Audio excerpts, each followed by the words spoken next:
Hi friends, இன்னைக்கு snail அப்படின்ற வார்த்தைக்கு தமிழ் என்னன்னு பார்க்கலாம். ஸ்னெயில் ஸ்னெயில் இந்த வார்த்தைக்கு தமிழ் என்ன சொல்வாங்கன்னா நத்தை, மெதுவாக நகரும் உயிரினம், சுருள் உடல் கொண்ட உயிரினம். இன்னும் நல்லா புரிஞ்சுக்கிறதுக்காக 2 எக்ஸாம்பிள் சொல்கிறேன். First example, the snail slowly made its way across the garden. நத்தை மெதுவாக தோட்டத்தின் மீது தனது வழியை சென்றது.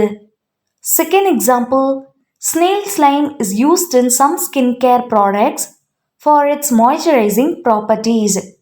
நத்தையின் சிரைச்சல் அதன் ஈரப்பதம் கொண்ட பண்புகளுக்காக சில சரும பராமரிப்பு தயாரிப்புகளில் பயன்படுத்தப்படுகிறது. இன்னொரு வீடியோவில் வேற ஒரு ஆங்கில வார்த்தைக்கு தமிழ் என்னன்னு பார்க்கலாம். அது வரைக்கும் பை.